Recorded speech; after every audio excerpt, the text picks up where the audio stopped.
kan, setiap tahun mereka parodi kan, ada orang yang tersalib kan, mereka arak kan, setiap Ya, apa itu, setiap hari apa itu mereka peringati. hari Paskah, Nah, hari Paskah Jumat Agung. serius, Jumat Agung, hari Mm-mm. Jumat Agung, mereka mereka itu biasanya dari jam 8 sampai jam berapa itu sore, masih di atas salib loh mereka, nggak mati-mati kan, Nggak mati. mati nggak? Tidak. Iya tidak.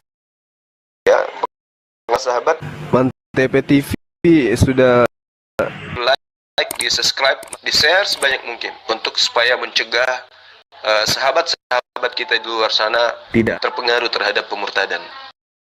Ini apa? Narasi Qurannya wa ma qatalu wa ma salabu. Ada 2 poin.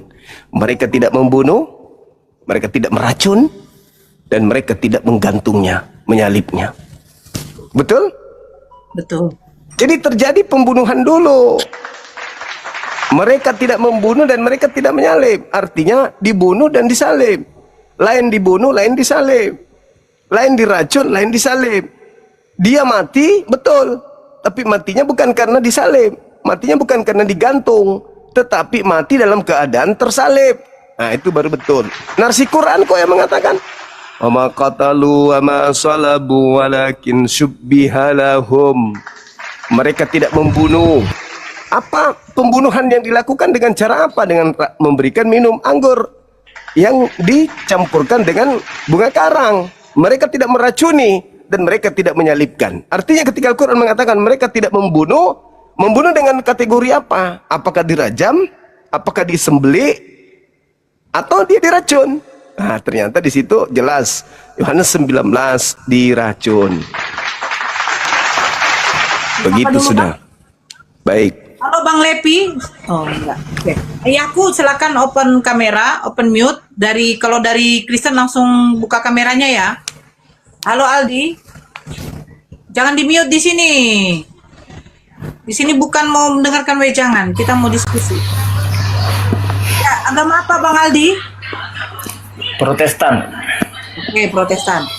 Ayahku? Oke. Bang, saya izin turun ya Bang ya. Sudah ada Boleh. apa? Boleh Terima Dinda. kasih ya Bang ya. Assalamualaikum warahmatullahi Siap. wabarakatuh. Waalaikumsalam warahmatullahi wabarakatuh. Silakan Bang, silakan. Jadi mau tanya langsung Bang. Assalamualaikum ya Bang Salum. Iya, Selamat sore ya Bang ya. sore. Yang menjadi masalah di dalam Alkitab itu menurut Bang Suma itu apa sih sebenarnya? Nggak ada masalah, nggak ada masalah. Cuman saya mengingatkan aja kepada saudara kami Kristen, Yesus itu matinya karena diracun, bukan karena digantung. Gantung itu tempatnya, salib itu tempatnya dia mati. Tempat Yesus mati di atas salib. Mati karena apa? Mati karena anggur. Di mana dalilnya itu Bang? Yang tergantung atau yang diracun itu di mana dalil? Yohanes 19 nomor 30. Tolong baca Bang, tolong baca. Mereka memberi anggur asam yang sudah dicampur dengan bunga karang, lalu meminumnya dan berkata, sudah selesai, lalu matilah dia. Bukan Yesus ya Bang ya, tapi mereka ya. Ya, mereka memberi Mereka ya. Yesus, mereka memberi Yesus anggur. Berarti dia mati diracun. Ada nama Yesus kah di situ Bang? Kan yang disalib Yesus, Bang, bukan Petrus. Yang disalib Yesus itu di mana? Ayatnya di mana? Yang Yesus disalib itu di mana? Ayatnya. Anda ragu kalau yang disalib itu bukan Yesus? Coba baca di mana? Ya enggak, saya tanya dulu. Ini agak lucu ini. Coba di mana ayatnya? Yesus disalib itu di mana? Enggak ada ya, Bang. Aku juga enggak tahu.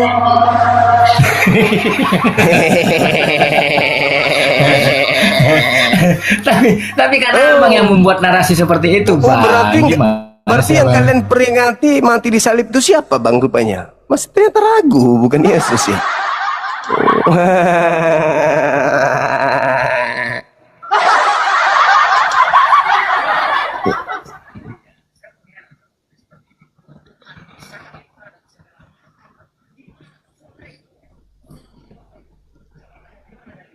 Lah, abang sendiri sebagai oten di mana dalilnya? Lah kan saya tidak mengakui itu, makanya siapa yang mengakui suruh naik semua ke atas. Di mana dalilnya itu? Jadi yang diperingati di gereja Anda itu siapa? Enggak, dalilnya jangan ke gereja dulu, dalilnya di mana? Mana lah aku tahu, saya Muslim, abang lah yang Kristen yang tahu. Suruh naik oten-oten bang, bang gimana? Suruh naik oten-oten itu, suruh naik oten. Abang berobat dulu, minum bunga karang dulu. Nggak lucu.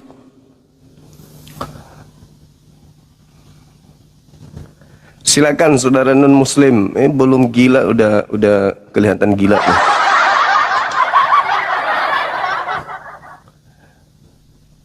Sakit dia ternyata. Kristen tapi nggak ngaku Yesus disalib. Malah tanya mana dalilnya? Di Bible Yesus disalib. Matamu. Kenapa tanya saya, itu imanmu?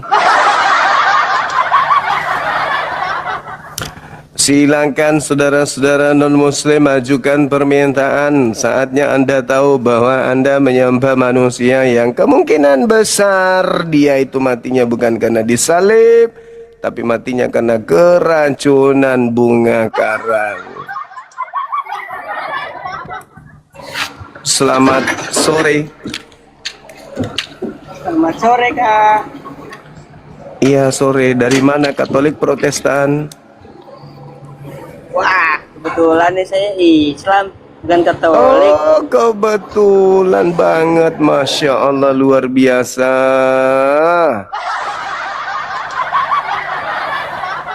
Apalah yang kita mau bahas, Islam sama Islam bahas itu.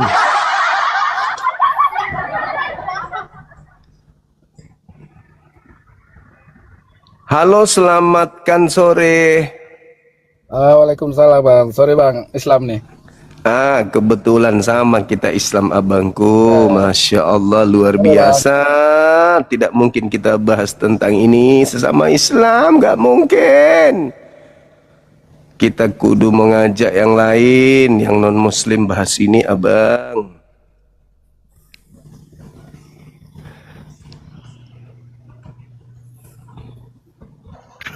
Halo, selamat sore. Halo. Halo. Halo. Halo saudara. Saudara-saudara. Saudara dan saudari. Saudara 2 dan saudari 3. Ada non muslim kah di sini? Saya Islam bang.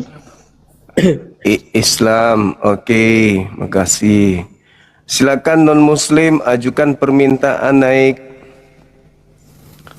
Jangan pula yang ini yang sibuk, Islam sibuk naik, mau ngapain?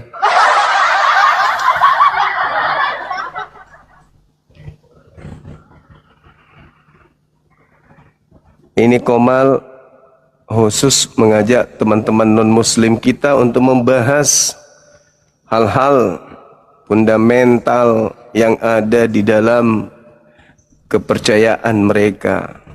Al-Quran menyelaraskan apa yang ada hari ini. Wa ma qatalu wa ma salabu walakin syubbiha lahum.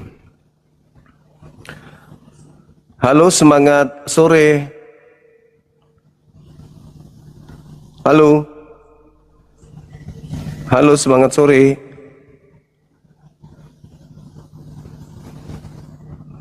Benar-benar bantah kosong, diam, kosong benar-benar. Gak ada bantahan.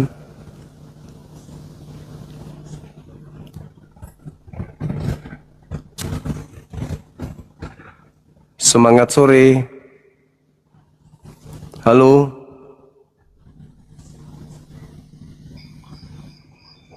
Semangat sore. Halo, semangat sore. Selamat sore Bang Sumam. Abang saya. Silakan Bang, silakan. Semangat sore. Gimana Bang? Sehat Bang? Sehat, alhamdulillah. Aku juga sehat Bang. Sip. Aku punya akun baru bisa open cam ini bang. Iya. Akun baru, Ulis. Oke, siap, Iya. siap. Oh netizen, apa kabar netizen? Sehat-sehat semua kah? Semoga Sehat, netizen sehat. sehat semua. Amin, amin. Rezeki untuk menjalani hari-hari hidup kita. Amin. Amin. Hormat bang semua. Aku sapa netizen dulu. Siap, silakan Bang, silakan. Gimana bang ini temanya Yesus mati diracuni? Aku baru pernah dengar juga nih bang. Aku boleh abang bernarasi kepada aku, siapa tahu ada Iya. hal yang aku tanyakan bang. Baik Bang, baik.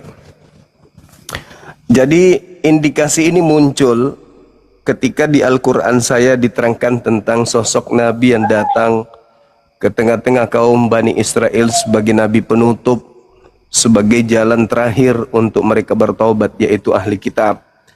Tapi ternyata sebagian besar dari mereka menolaknya. Al-Quran mengatakan mereka tak membunuh Nabi Isa dan mereka tidak menyalibkan Nabi Isa.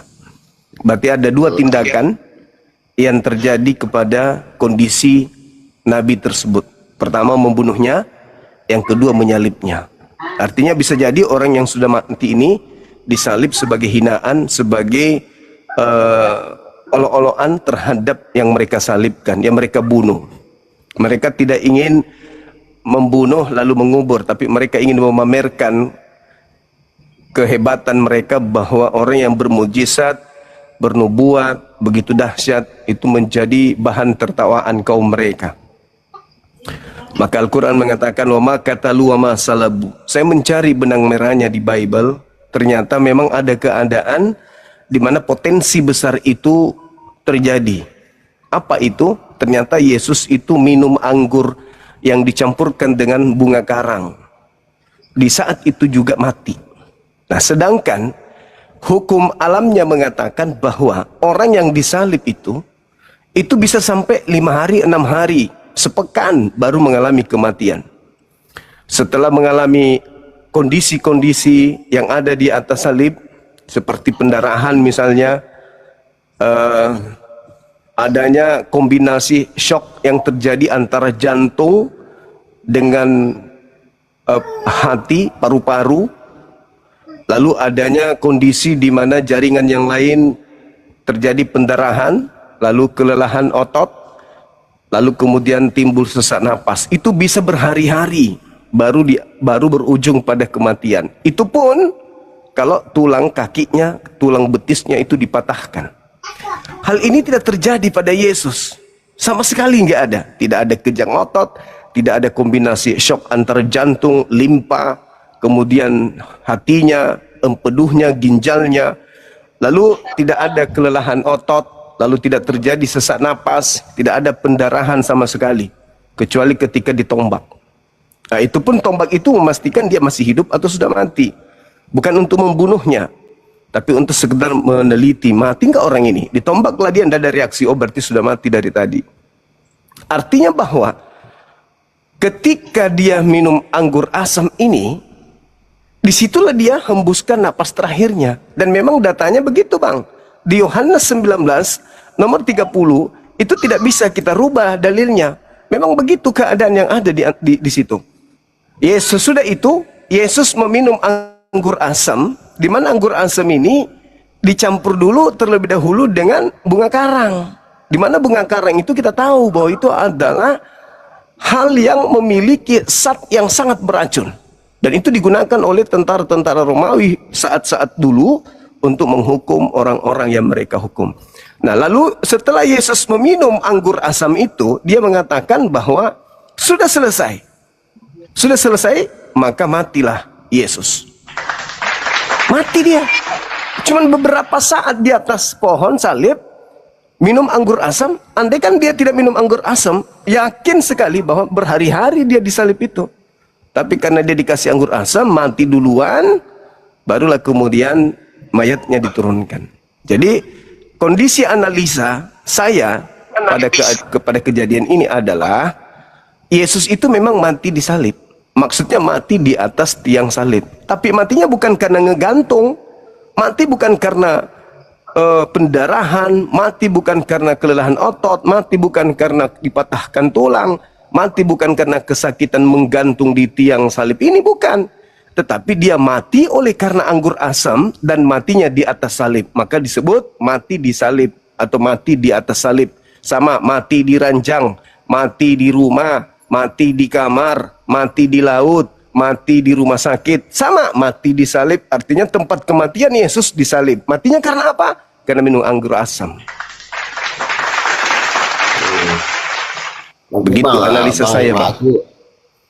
Aku bertanya aja menyangkut tema minum racun, karena aku juga pembaca kitab yang aku tahu tertulis itu anak manusia akan diserahkan ke tangan orang berdosa, disalibkan dan akan bangkit pada hari yang ketiga.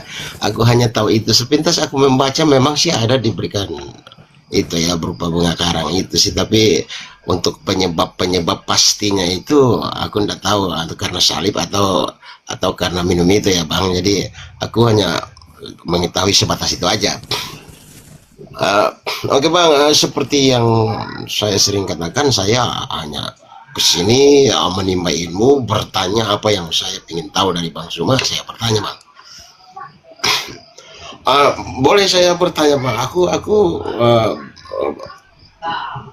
seandainya nih Bang Suma, seandainya aku menjadi seorang mualaf nih, seorang muslim nih. Siap. Iya. Pada saat kematianku, malaikat munkar dan nakir bertanya kepada saya, mak kita buka. Apa yang harus aku jawab? Apa Quran saja atau harus Taurat, Injil dan Quran Bang? Iya, baik. Jadi ketika sahabat saya ini menjadi mu'allaf, artinya orang mu'allaf itu kan orang yang tunduk berserah diri kepada pencipta langit dan bumi. Dan ketika saudara saya berserah diri kepada pencipta langit dan bumi, itu artinya bahwa saudara saya sudah meyakini Al-Quranul Karim. Dan ketika meyakini Al-Quranul Karim, itu berarti abang saya ini sudah meyakini kitab-kitab sebelumnya. Kenapa bisa demikian? Karena Al-Quran mengatakan, Nazzala alaikal kitaba bil haqq musaddiqan lima baina yadayhi wa anzalat Taura wal Injil. Jadi ketika sahabat saya, saudara saya masuk Islam, percaya kepada Al-Quran, berarti sama dengan percaya kepada kitab-kitab sebelum Al-Quran. Nah, ketika Anda menjawab, kitabku adalah Al-Quran. Iya, silakan. Aku mau tahu sebentar, biar enak-enak. Abang mengatakan apabila aku percaya kepada Quran, secara tidak langsung aku telah percaya kepada Taurat dan Injil, seperti itu. Iya. Siap. Apakah abang semua berkesimpulan bahwa di dalam Quran itu ada intisari Taurat dan Injil sudah dipadukan di situ, Bang? Atau gimana itu? Benar sekali. Benar. Betul sekali. Benar sekali. Bahwa Al-Quran itu, makanya tadi saya katakan, Nazzala alaikal kitab. Allah menurunkan Al-Quran kepadamu. Untuk apa Al-Quran ini diturunkan? Untuk menguraikan kandungan kebenaran yang ada di dalamnya, yang membenarkan Taurat dan Injil. Itu surah Ali Imran ayat 2. Jadi ketika ditanya malaikat, apa kitabmu? Kitabku Al-Quran. Oh, berarti dia adalah orang yang beriman kepada Taurat dan Injil. Begitu abang. Terus Bang, apabila aku ditanya man nabiyuka, apakah harus aku menjawab dari Adam sampai ke baginda Nabi Muhammad atau cukup baginda Nabi Muhammad saja Bang? Oke, baik. Jadi ketika ditanya siapa nabimu, dengan menjawab Nabi Muhammad, itu sudah mewakili seluruh nabi. Kenapa? Karena seluruh nabi-nabi itu mengabarkan akan datangnya Nabi Muhammad. Contoh, Al-Quran surah As-Saff ayat 6. Wa iz qala Isa ibn Maryam ya bani Israil inni rasulullahi ilaikum musaddiqan lima baina yadayya minat Taurah wa mubasysyiran bi rasuli ya'ti min ba'di ismuhu Ahmad. Jadi Nabi Isa menerangkan tentang Nabi Muhammad. Nah, ketika kita menerima Nabi Muhammad, itu sama halnya menerima para nabi. Makanya di Islam itu sangat menghargai Yesus sebagai nabi, sebagai rasul. Di dalam Al-Quran diuraikan bagaimana Nabi Isa alaihissalam itu sangat mulia. Maka kami ketika menerima Nabi Muhammad itu sama halnya menerima Yesus, menerima Nabi Musa, menerima Abraham dan semua nabi-nabi. Begitu abangku.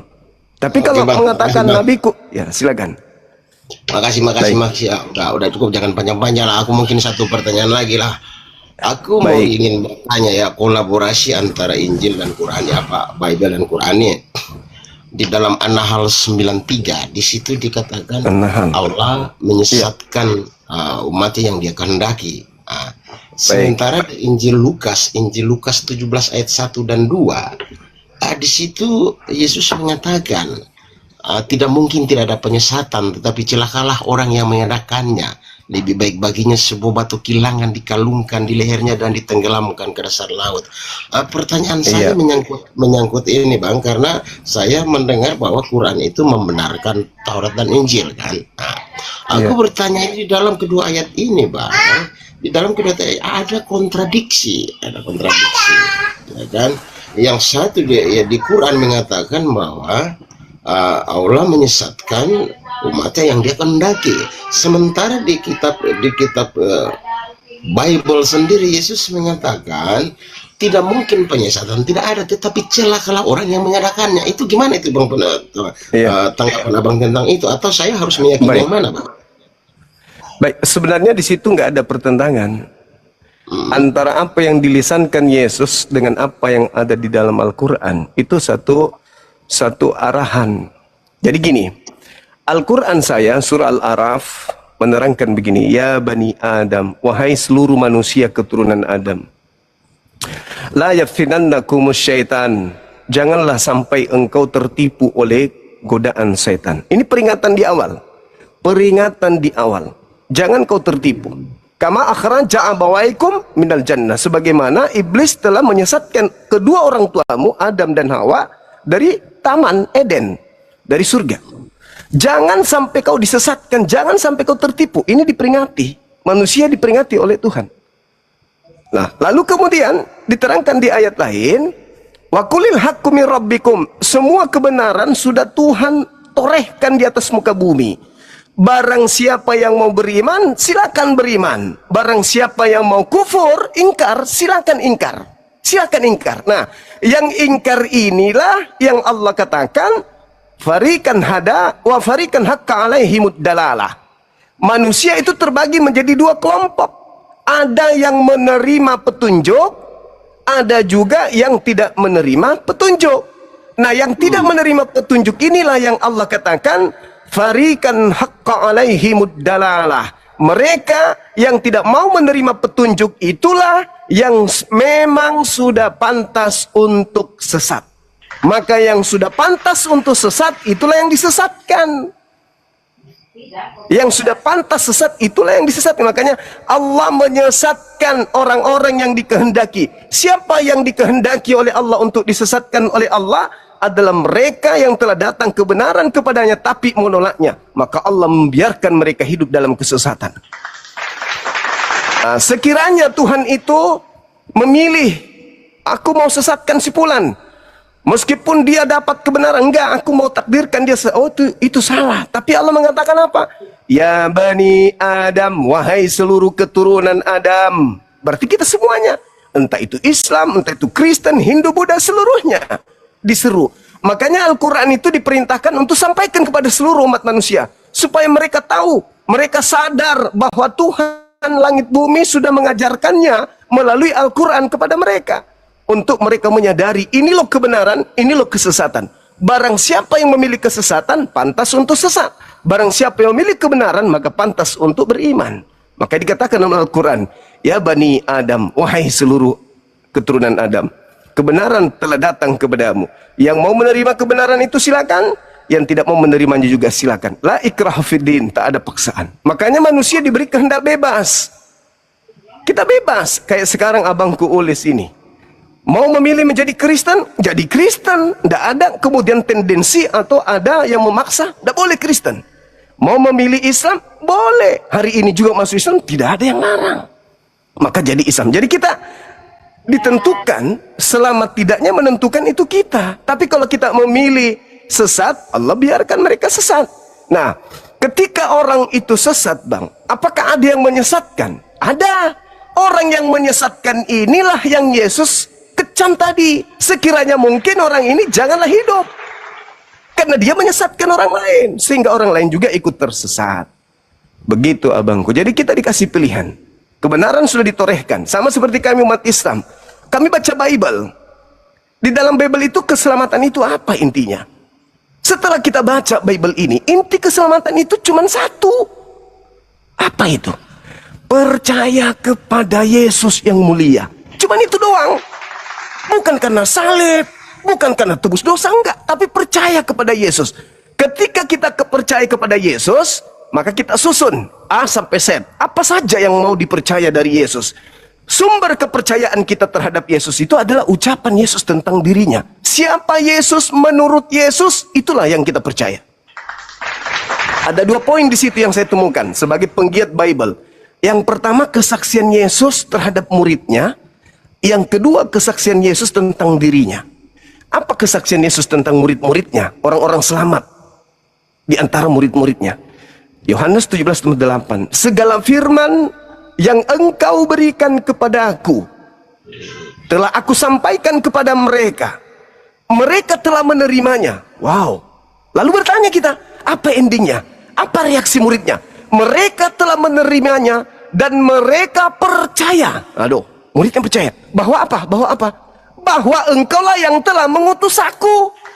Berarti kesaksian Yesus adalah murid-murid yang Tuhan berikan kepada Yesus adalah murid yang telah menerima segala firman dari Yesus, dan ending dari segala firman itu menghantarkan mereka punya keyakinan, kepercayaan dan iman bahwa Yesus itu adalah rasul.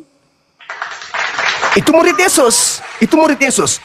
Kata siapa? Kata Yesus. Saya nggak perlu pendeta, saya nggak perlu kemudian gereja, nggak perlu kemudian pastor untuk bersaksi lagi.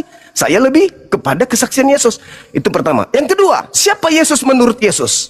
Di dalam Yohanes 5 nomor 36. Ada kesaksianku yang lebih penting dari kesaksian Yohanes Pembaptis. Wow. Sedangkan kata Yesus, barang siapa yang percaya kepada Yohanes Pembaptis, jangankan mereka, pelacur pun, pesundal pun, pemungut cukai pun, rentenir pun, lebih dulu masuk surga karena percaya kepada Yohanes Pembaptis. Tapi ada yang luar biasa dari itu. Apa itu? Kata Yesus, barang aku bersaksi, ada kesaksianku yang lebih penting dari kesaksian Yohanes Pembaptis, bahwa seluruh pekerjaan yang aku kerjakan, apa itu? Mujizat, membangkitkan orang mati, orang lumpuh berjalan, orang buta melihat, berjalan di atas air, badai menjadi tenang, kemudian apalagi air menjadi anggur, roti dibuat makan banyak orang. Ternyata pekerjaan-pekerjaan itu justru bersaksi menurut Yesus bahwa pekerjaan itulah saksi bahwa aku ini rasul. Dan itu imannya umat Islam. Kesaksian Yesus, menurut Yesus, ditanya Yesus, ya, menurutmu murid-muridmu yang benar itu yang mana? Yang menuhankan kamu atau yang merasulkan kamu? Yohanes 17:8. Ternyata menurut Yesus, murid yang benar adalah yang merasulkan dia. Lalu menurutmu, kesaksianmu, yang mana yang benar? Mujizatmu itu bukti kau Tuhan, atau mujizatmu itu bukti kau rasul? Lagi-lagi dia rasul. Makanya dikatakan Yohanes 17 nomor 3, hidup kekal itu adalah mereka mengenal engkau satu-satunya Tuhan, dan mengenal aku sebagai apa? Sebagai rasul. Berarti rasul Tuhan Yesus, Tuhannya satu. Bukan Yesus nebeng juga menjadi Tuhan, tetapi dia hanya rasul. Artinya bahwa pertanyaan yang malaikat berikan kepada abangku ini, siapa nabimu, siapa apa kitabmu, semuanya kembali kepada ajaran Yesus tadi. Nabimu siapa? Nabi Muhammad. Apa yang Nabi Muhammad ajarkan tentang Yesus? Oh, Yesus itu rasul utusan Allah yang mulia kepada kaumnya Bani Israel. Oke, kitabmu apa? Al-Quran. Apa yang Al-Quran ajarkan tentang Torah dan juga Injil? Oh, Torah itu adalah kebenaran dan ada petunjuk di dalamnya. Udah selesai. Percaya kepada Yesus sebagai utusan, itu adalah hidup kekal. Menurut Yesus, berarti dengan berislamnya kita, seluruh hal yang menjadi acuan ajaran Yesus menyelamatkan manusia, itu menuju kepada surga jannah. Coba kita lihat terakhir Yohanes 3 nomor 16. Begitu besar kasih karunia Tuhan akan dunia ini sehingga ia menganugerahkan anaknya yang tunggal, yaitu Yesus. Barang siapa yang percaya kepada Yesus tidak binasa melainkan memperoleh hidup yang kekal. Kalau orang percaya bang kepada Yesus, orang tidak jadi Kristen, orang menjadi Islam. Kalau percaya Yesus, kenapa? Rentetan ajaran yang diamalkan secara rutinitas ritual Kristen, ibadah minggu, makan babi, maaf, tidak bersunat, menyembah Yesus. Apakah ada Yesus mengajarkan itu semua? Tidak. Tapi ketika kita di Islam, semua yang Yesus pernah pekerjakan dilakukan di Islam. Syahadatain, Yohanes 17 nomor 3, sunat Lukas 2 nomor 21-22, puasa Matius 9, Matius 15, sujud Matius 26 nomor 39. Apalagi baptis, itu ajaran umat Islam. Perintah wudhu itu baptis. Baptis itu artinya apa? Baptis dalam bahasa Yunani baptiso, ditahirkan, dibersihkan, disucikan. Baptiso artinya dibasuh, dibasuh dengan air, ditahirkan dengan air, ditasbihkan dengan air, pertobatan. Nah umat Islam ketika bunyi azan Allahu Akbar, Allahu Akbar, hati segala istighfar, astagfirullahaladzim, waktu zuhur, waktu sholat. Apa yang terjadi? Hatinya condong kepada Tuhannya, fisiknya berlari kepada Tuhannya, lalu mensucikan diri, membasuh diri dengan air wudhu. Yang menjadi pengikut Yesus ya Muslim. Makanya Yesus disebut juru selamat. Selamat dalam bahasa Ibrani shalom, dalam bahasa Arab salam. Salam ini adalah akar kata dari Islam. Yesus juru Islam, bukan Kristen. Kristen itu pengikut Kristus. Kalau Kristen pengikut Kristus, sabar dulu. Kata Yesus, waspadalah kepada Kristus palsu yang datang kepadaku, kepada kalian memakai namaku. Kristus palsu dan nabi-nabi palsu akan datang melakukan mujizat, kekuatan, tanda-tanda sekiranya mungkin menyesatkan orang-orang pilihan juga. Jadi yang harus diwaspadai adalah Kristus. Karena Kristen adalah pengikut Kristus. Pertanyaan, Kristus yang mana? Adakah Kristus Yesus mengajarkan makan babi? Adakah Kristus Yesus mengajarkan ibadah minggu? Adakah Kristus Yesus mengajarkan tidak bersunat? Adakah Kristus Yesus mengajarkan ibadah nyembah Yesus? Ternyata nggak ada. Berarti Kristus mana ini yang mengajarkan ini?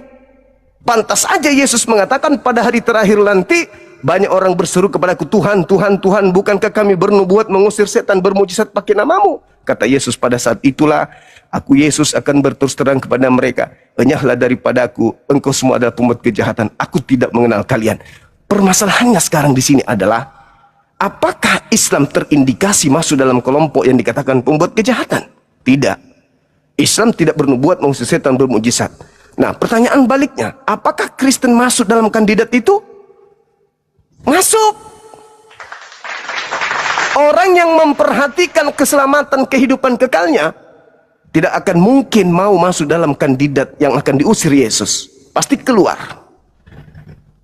Seperti apapun benarnya Kristen itu ajaran benar sekalipun.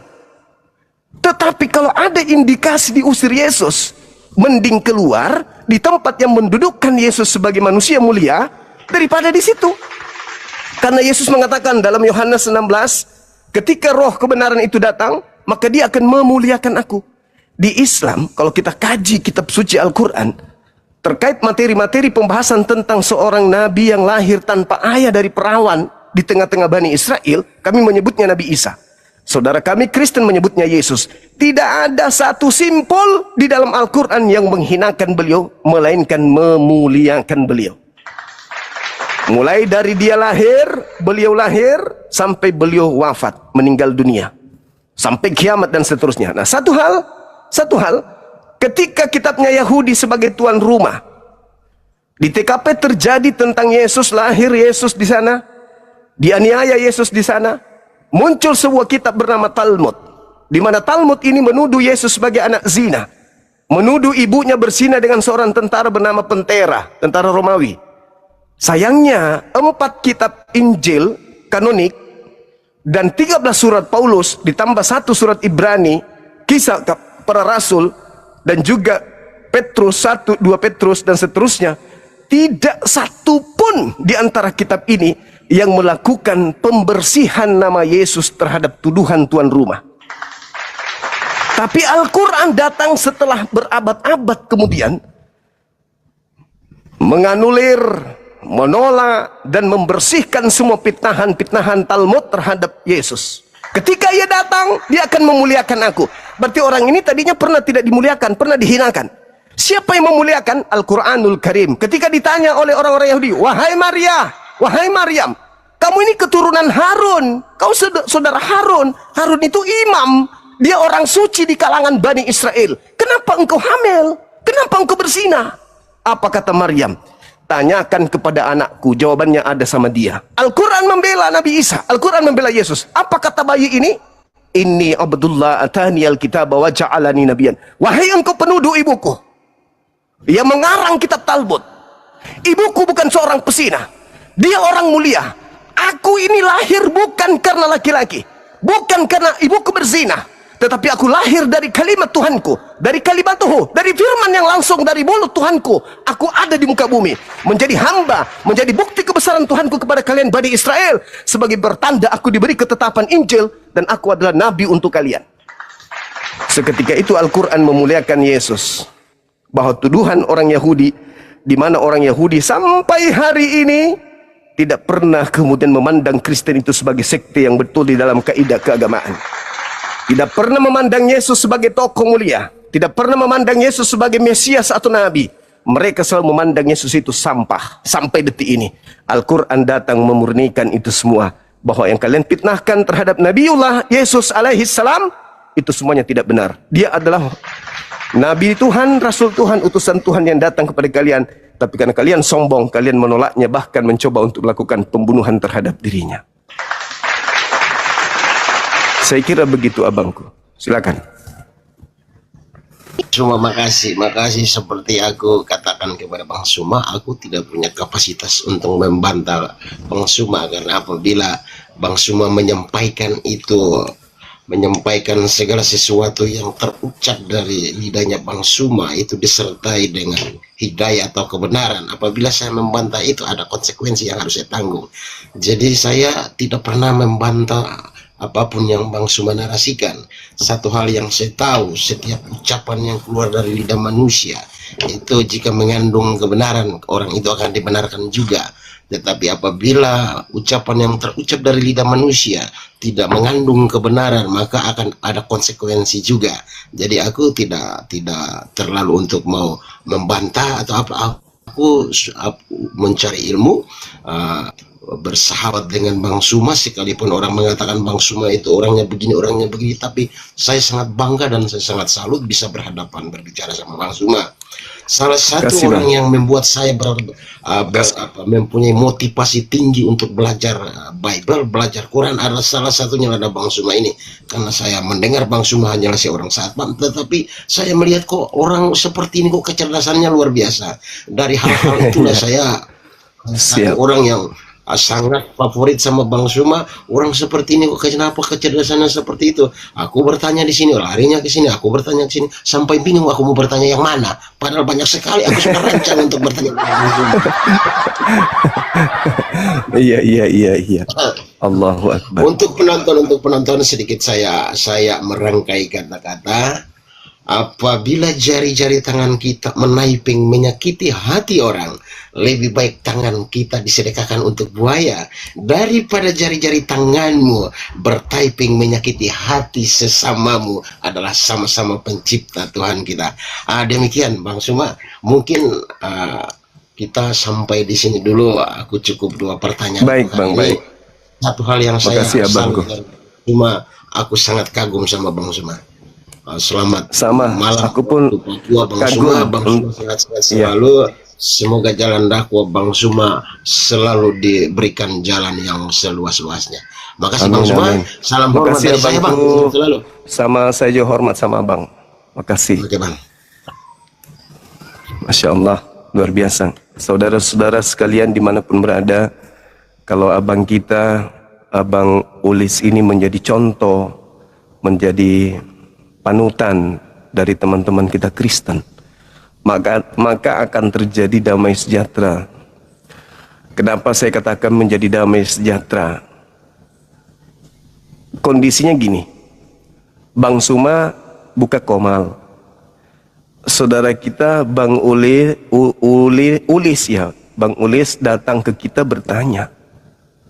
Kita siap menjawabnya, bukan? Bukan kita memaki, bukan kita memojokkan, bukan kita merendahkan. Artinya bahwa apologet Islam Indonesia siap-siap aja untuk ditanyai. Yang penting muatannya, cakupannya adalah benar-benar ingin mengetahui. Mau terlepas itu adalah untuk menguji, kita serahkan kepada Allah. Tapi paling tidak, sebagai apologet Islam, ya ternyata bisa ditanya.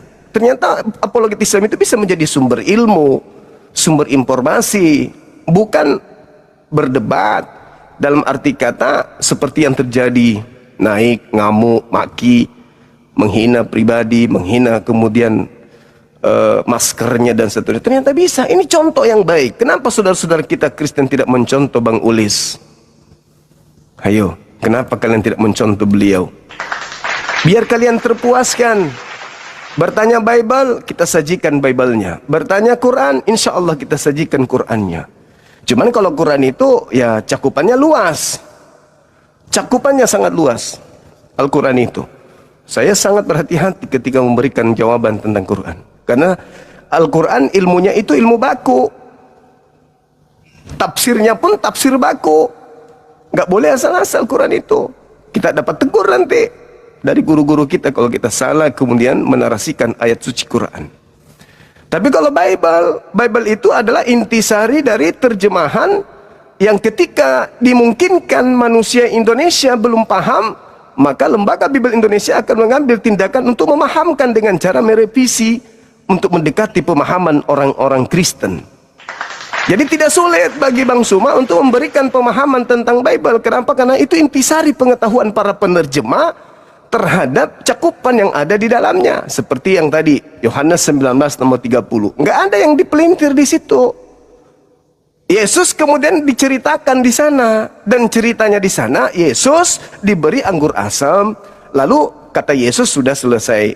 Oknum ini sendiri yang mengatakan sudah selesai. Narasi Yohanes, penulis Yohanes, setelah itu maka matilah dia. Mati. Mati. Bukan tidur, tapi mati. Setelah minum anggur asam itu. Seperti itu adanya. Dan Kristen saya yakin sekali, kalian tidak punya kekuatan untuk membantah itu. Bahwa Yesus bukan mati karena penderitaan salib. Kenapa saya katakan demikian? Kalau Anda memaksakan Yesus mati karena disalib, bukan karena yang tadi itu yang minum anggur asam, maka akan kontradiksi dengan doa Yesus di dalam Lukas 22 nomor 4344. Apa kontradiksinya? Ya Bapak, sekiranya mungkin biarlah beban ini berlalu, cawan ini berlalu daripadaku, tapi bukan atas kehendakku, melainkan atas kehendakmu. Lalu seorang malaikat turun dari langit memberikan kekuatan. Mana kekuatan itu? Mana kekuatan itu? Kekuatan apa yang diberikan oleh Tuhan melalui malaikat kepada Yesus? Kalau hanya gara-gara digantung di salib lalu kemudian dia mati. Lebih kuat orang-orang Kristen yang parodi setiap hari Paskah per tahun. Mereka mengarak salah satu dari jemaat untuk menjadi pura-pura menjadi Yesus-Yesusan, diarak di tengah jalan. Kita sudah lihat di kota Manado, di Medan, di Papua juga ada setiap tahunnya. Ada orang salah satu jemaat yang ditampilkan diarak ala Yesus. Dicambuk juga tuh, jalan kemudian pikul salib juga mereka. Ada yang ngegantung, naik beneran disalib. Mati enggak? Enggak mati. Masakan orang Indonesia lebih kuat daripada Tuhan? Ya kan? Berarti kalau dipaksakan Yesus kudu harus mati, tapi terlepas dari Quran ya, maka yang mati ini bukan mati karena penderitaan salib, mati karena minum anggur asam. Baca dalilnya, baca dalil. Kita tidak muluk-muluk, kita baca dalil, dan dalil itu disajikan di dalam Bible itu sendiri. Yohanes 19 dikatakan begini, maka datanglah segala laskar. Lalu apa yang dilakukan oleh laskar ini? Dipatahkanlah kaki orang pertama dari kaki orang yang lain yang disalibkan bersama dengan Yesus di kiri kanannya. Tentara Romawi datang mematahkan kaki orang-orang yang ada di samping kiri Yesus. Tetapi apabila mereka itu menemukan, datang kepada Yesus serta melihat Yesus sudah mati, tuh sudah mati. Sudah mati. Tentara Romawi datang memeriksa dua orang yang disalib kiri kanan dan dipatahkan kakinya. Lalu mereka bergerak menuju ke tiang salib di mana ada Yesus, dan mereka telah melihat Yesus sudah mati. Maka mereka tidak mematahkan tulang kakinya. Yohanes 19, 32, 33. Mereka orang tentara Roma datang memeriksa orang yang disalib selain Yesus itu. Dia lihat, wah masih hidup ini, dipatah kakinya. Ketepak! Kok bunyi gitu? Mati! Dipatahkan kakinya. Lalu mereka ke salibnya Yesus, lihat ke atas. Wah, udah mati Tuhannya Kristen. Belum diapa-apain, ini udah mati. Ya udahlah, nggak usah dipatahin, buat apa juga, dia udah mati. Itu yang terjadi. Itu fakta real. Datanya ada di dalam Bible itu sendiri. Yohanes 19 nomor 32, 33. Tentara Romawi tidak mematahkan kaki Yesus. Lalu apa yang membuatnya mati? Apa yang membuatnya mati? Dia sudah dapat kekuatan dari Tuhan. Malaikat datang kepadanya, Lukas 22:3-4. Malaikat datang sampai peluhnya seperti keringat, seperti darah yang bertitik-titik sampai ke tanah. Apa yang membuatnya mati coba? Hah? Dia dikasih kekuatan, atau jangan-jangan malaikat memberinya kekuatan untuk meluncur naik ke alam lain, yaitu ke langit. Persiapan dibedah, sama seperti Nabi Muhammad dibedah untuk melakukan perjalanan kenabian, risalah, menerima wahyu. Yesus diberi kekuatan untuk meluncur ke langit. Kalau begitu, yang mati diracun bukan Yesus. Jadi serba salah, serba salah, serba salah. Serba salah teman-teman kita Kristen. Tapi nggak apa-apa. Kita mencoba untuk menjelaskan lebih akurat lagi kepada saudara-saudara kita Kristen agar memahami bahwa yang mereka sembah ini memang tidak mati disalibkan, tetapi mati karena diracun.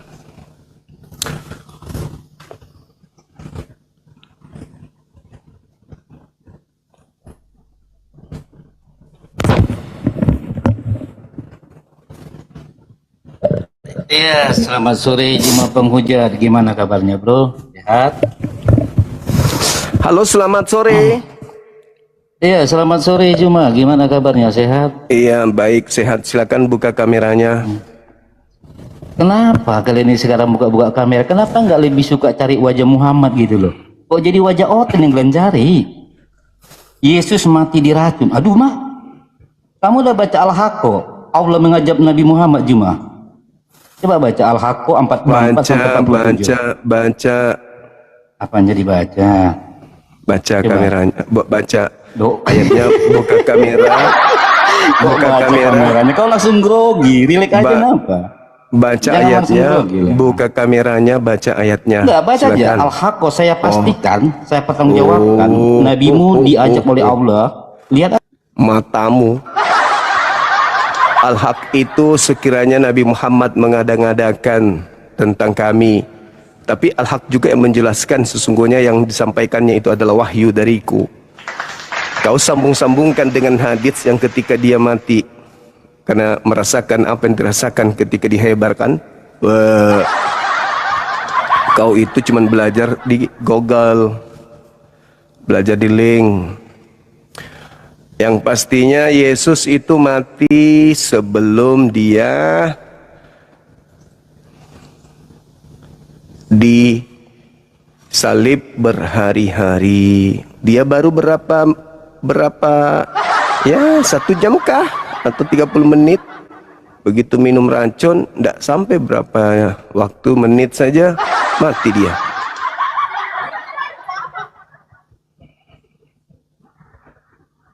Silakan. Halo, semangat sore. Halo Bang, cuma hidupin dulu kamera ya. Ya, hidupkan kameranya, Bang. Iya.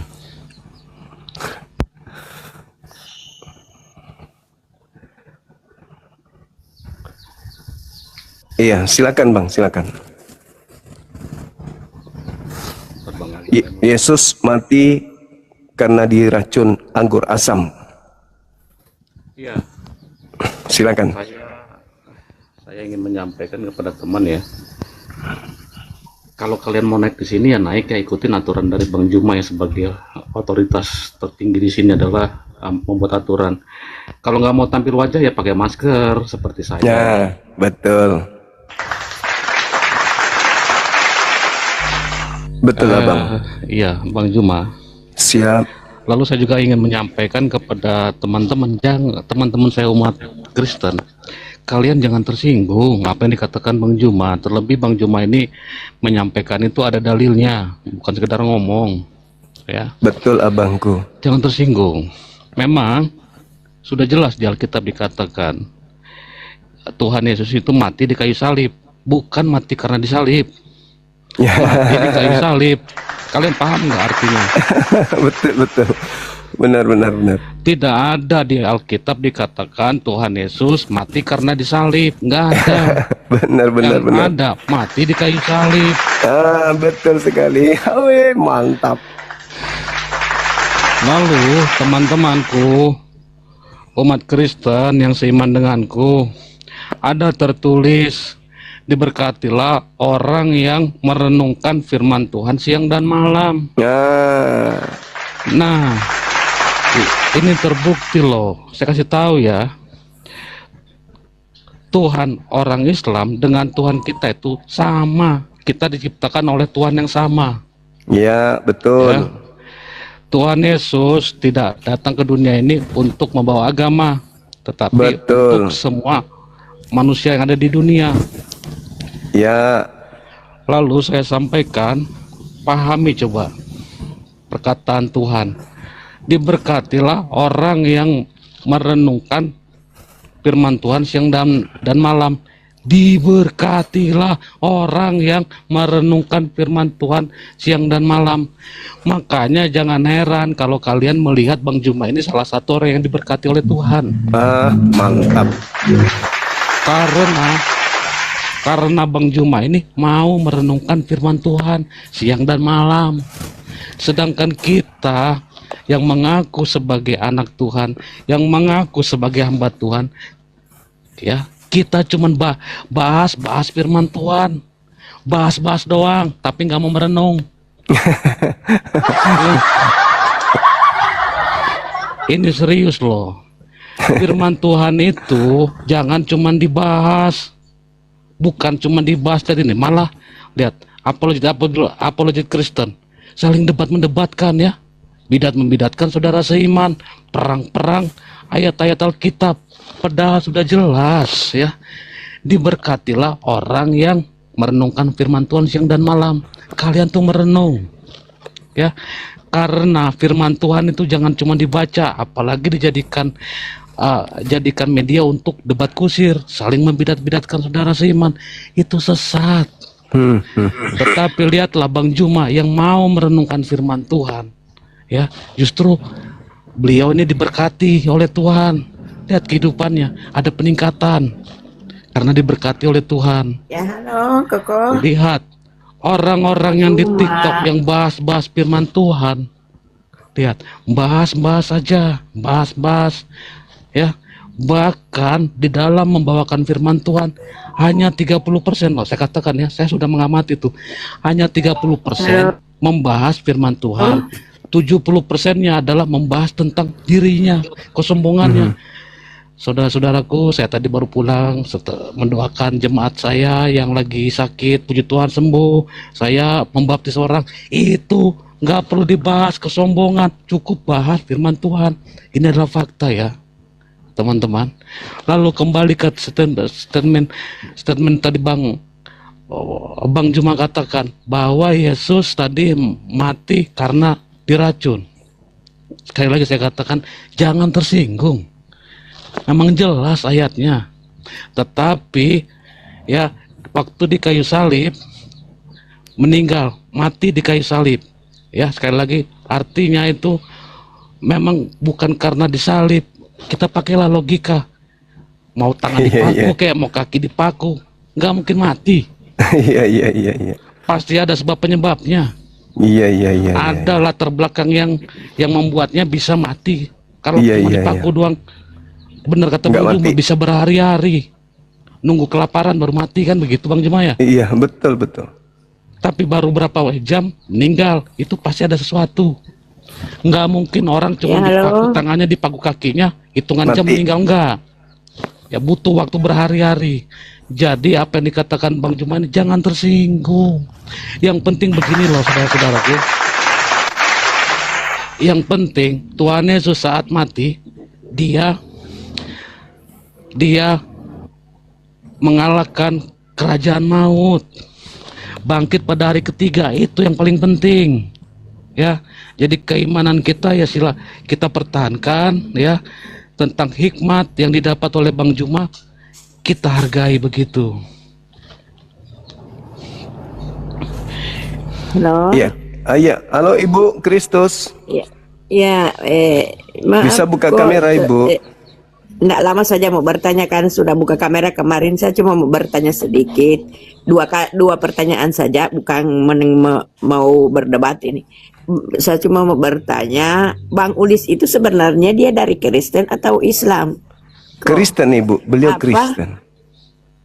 Iya, makanya di roomnya Bang Zuma dia Kristen, dia ngaku pastor. Lalu toh saya nonton.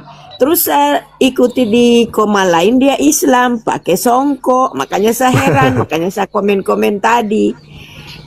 Dengan saya mau tanya sama Koko Zuma, kan Koko Zuma tadi bilang, apa dulu, wudu kalau Islam itu mau sholat kan harus ambil air wudu toh? Iya betul. Koko bilang kan, hukumnya sama dengan baptisan toh tadi. Iya. Cuman ini bukan memprotes saja, tidak Koko, cuma maksudnya minta penjelasan. Karena di dalam Kristen baptisan itu hanya sekali seumur hidup. Kalau wudu itu kan setiap sholat harus ambil air wudu, begitu kok. Iya.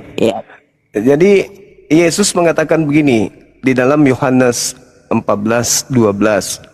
Barang siapa yang percaya kepadaku, dia akan melakukan pekerjaan-pekerjaan yang aku lakukan, bahkan pekerjaan yang jauh lebih besar dari pekerjaan itu. Nah, Yesus kan sudah memberikan indikasi baptis. Baptis itu kan pensucian, dibasuh, pembasuhan, pensucian. Intinya di situ. Kalau saudara tunggu kok. Cuma kan biasa saya lihat ada orang di bawah-bawah komen katanya kalau Kristen masuk gereja pakai sandal, tidak tahu apa semua. Menurut Koko kan itu baptisan sudah disucikan toh? Iya, betul. Benar. Tapi kalau disucikan cuma sekali, apakah kemudian setelah disucikan sekali orang Kristen tidak berbuat dosa lagi? Bagaimana kok? Kalau sudah dibaptis sekali, disucikan sekali, apakah setelah itu orang Kristen tidak berdosa lagi? Ya, kalau baptisan itu kok menurut saya bukan berarti itu disucikan itu untuk menghapus dosa manusia. Itu hanya bahwa betul-betul kita itu sudah, kalau dalam baptisan sih kita sudah betul-betul percaya kepada Tuhan Yesus, kita Kristen begitu. Kalau menurut saya. Nah, kami wudhu itu juga bukti bahwa kami percaya kepada Tuhan Allah. Makanya kami wudhu lalu beribadah, menyembah. Begitu. Iya, makanya saya cuma mau Sama tanya posisinya. foto. Iya, ya. Oke kok, makasih. Cuma itu Ya, saja. makasih Iya, Cece. makasih kok. Selamat sore. Makasih sore. Ya. Baik, silakan teman-teman kita yang non muslim lainnya, silakan kalau ada yang masih ingin membahas terkait tema ini ya, terkait bahwa memang Yesus itu matinya di atas tiang salib, tapi bukan karena salib yang membunuhnya. Silakan. Halo Bang, Halo juga. biar saya. Halo. Dari Kristen. Ya saya Kristen Bang. Oke. Ya saya tidak membantah masalah Yesus diracuni. Memang kata Firman juga seperti itu. Tapi memang yang dipercaya orang Kristen adalah Yesus mati di kayu salib. Memang mati di situ. Ya. Tapi Bang, mohon maaf saya mau bertanya bukan masalah ini Bang. Tapi ada keraguan dalam saya terkait dengan firman di Alkitab saya. Iya. Ya, yang pertama penciptaan manusia. Iya. Seperti ini Bang, saya selalu berpikir Tuhan yang Maha Kuasa menciptakan manusia yaitu Adam dan Hawa. Iya. Tapi bagaimana bisa Tuhan mempunyai kesalahan di situ Bang? Dia menciptakan manusia Adam dan Hawa, tapi dia memerintahkan kepada si Adam jangan makan apa itu ya, buah gitu kan? Pokoknya adalah perintah Tuhan di situ. Iya.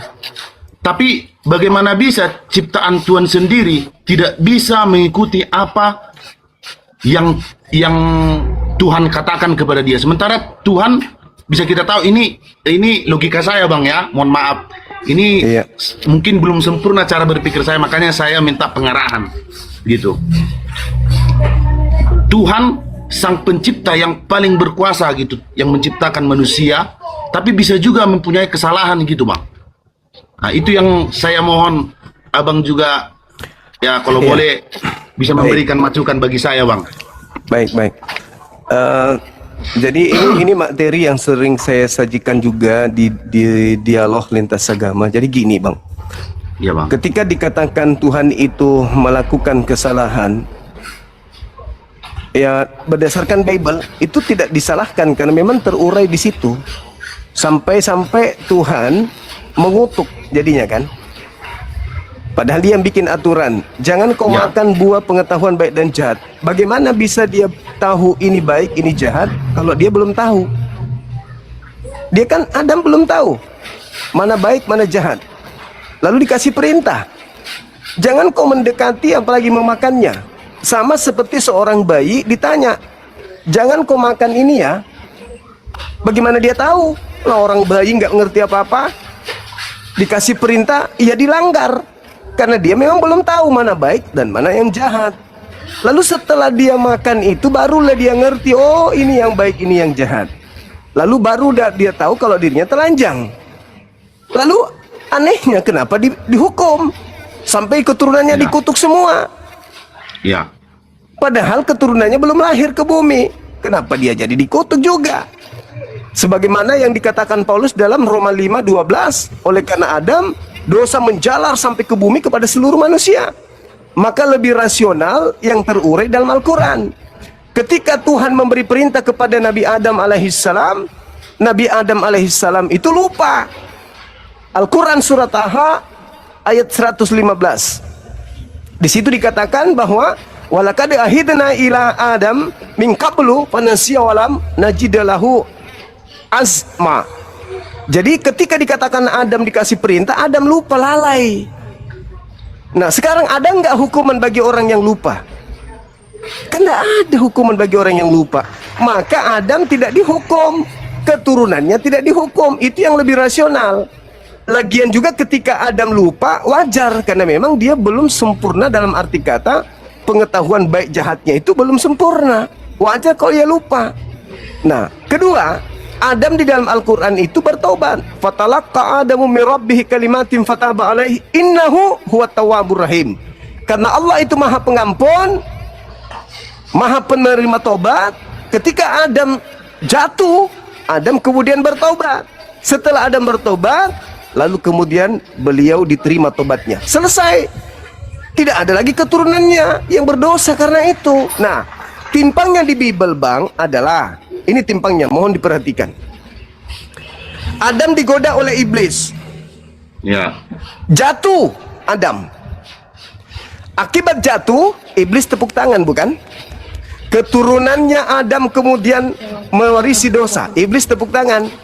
Tiba-tiba di abad pertama, iblis merasuki Yudas agar Yudas mengkhianati Yesus, agar Yesus disalib. Tujuan penyaliban adalah untuk menebus dosa. Berarti iblis sendiri yang merasuki Yudas untuk Yesus disalib supaya Yesus menebus dosa-dosa manusia. Loh, bukannya iblis mau manusia masuk neraka? Ini kok iblis malah yang merasuki Yudas supaya terjadi penyaliban, padahal penyaliban itu katanya untuk nebus dosa.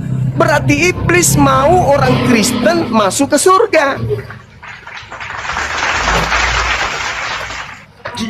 Bukankah penyaliban itu untuk nebus dosa? Iya. Siapa cikal bakal pelaku ini? Iblis. Berarti iblis menginginkan manusia masuk surga. Loh, kok jadi kebalik program iblisnya? Bukankah iblis menginginkan agar manusia Adam itu dan keturunannya ke neraka? Ya, terus kenapa dia mau Yesus disalib? Kenapa bisa dia mau Yesus disalib? Sedangkan salib itu adalah penebusan dosa. Atau jangan-jangan salib itu adalah rekayasa iblis untuk menggait manusia lebih banyak masuk menjadi pengikutnya, percaya kepada penyaliban nebus dosa. Dan setelah itu diangkatlah tokoh Yesus dijadikan Tuhan tandingan dengan Tuhannya Yahudi. Oh, Tuhannya Yahudi tidak pernah nebus dosa kami. Tuhannya Yahudi justru memberikan warisan dosa kepada kami. Tapi Tuhan kami Yesus datang menebusnya dosa-dosa kami. Sehingga apa yang terjadi? Di gereja menyembah Yesus. Tuhannya Yahudi ditinggalkan menuju kepada ketuhanan Yesus. Yang tepuk tangan di situ siapa? Ya iblis. Iblis yang tepuk tangan. Begitu, Bang. Jadi maksud, mohon maaf Bang, saya potong. Jadi maksud saya tadi di situ, Bang. Kata Abang tadi, Adam Hawa dirasuki oleh iblis untuk mengajak si Adam makan buah itu, gitu kan? Iya. Pertanyaan saya, Bang, di Taman Eden kan adalah Tuhan yang menciptakan manusia di Taman Eden itu. Tuhan udah pasti tahu adanya iblis di situ. Masa Tuhan Sang Pencipta membuat Taman Eden itu menjadi adanya juga iblis juga di situ? Gitu pertanyaan saya, Bang. Kok bisa-bisanya Tuhan membuat iblis di situ bersama manusia itu? Katanya kan iblis itu menurut sejarahnya, menurut Alkitab juga, iblis itu berupa ular yang mempengaruhi si Hawa, gitu, Bang. Dan Hawa. Si Hawa dan si Adam pun memakan ininya, buah itu. Jadi kok bisa Tuhan membuat iblis juga di situ? Itu pertanyaan saya, Bang, gitu. Iya. Jadi kalau di Al-Quran ini, Adam itu diciptakan oleh Allah, lalu kemudian seluruh malaikat disuruh sujud kepada Adam alaihissalam. Ya. Sujudlah kalian kepada Adam, menghormat kepada Adam. Tapi kemudian Adam tidak mau disujuti oleh iblis. Maka iblis ini membangkang. Dia mengatakan kepada Tuhan, saya akan buktikan bahwasanya Adam itu tidak layak untuk aku hormati, sebab aku dari api, dia dari tanah. Nah, kenapa iblis ada di Ganbi Eden atau di Eden atau di Jannah Aden? Sebenarnya kalau di Al-Quran dikatakan begini, innahu yarakum huwa wa qabiluhu min haitsu la tarawnahum. Iblis itu bisa melihat engkau. Sesungguhnya iblis itu bisa melihat engkau dengan penglihatannya dari satu tempat yang kamu tidak bisa melihat mereka. Jadi iblis itu bisa melihat Adam, tapi Adam nggak bisa melihat iblis. Sama seperti sekarang ini, iblis bisa melihat kita, tapi kita nggak bisa melihat iblis. Jadi ketika iblis itu datang menggoda, dia datang menggoda melalui hati, bisikan kalbu. Jadi dia datang membisikkan kemudian kepada Adam dan Hawa untuk makan buah pengetahuan itu. Nah, itulah sebabnya kenapa kemudian Adam dan Hawa jatuh. Mereka memakannya mengikuti daripada bisikan iblis ini.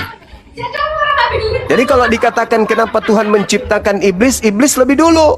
Tadinya mereka adalah makhluk-makhluk yang taat. Tapi ketika Tuhan menciptakan Adam, muncul rasa iri, muncul rasa cemburu. Mereka merasa lebih tinggi daripada Adam, maka mereka tidak mau menghormat kepada Adam. Mereka lebih cenderung memilih neraka daripada hormat kepada Adam. Itulah yang awalnya. Maka diusirlah iblis, diusirlah juga Adam turun ke bumi bersama-sama. Sekarang kita lagi perang dengan iblisnya. Begitu abangku. Jadi memang betul sih yang abang bilang bang, tapi cuman masih kurang kalau menurut saya untuk pemahaman saya bang, karena yang saya yakini itu Tuhan Sang Maha Pencipta itu otomatis pasti dia sudah bisa bahkan menciptakan kita, menciptakan Taman Eden, menciptakan dalam Taman Eden ini kan bang, bisa kita berandai-andai ya bang ya, seandainya karena kita tahu Tuhan Maha Kuasa, masa sih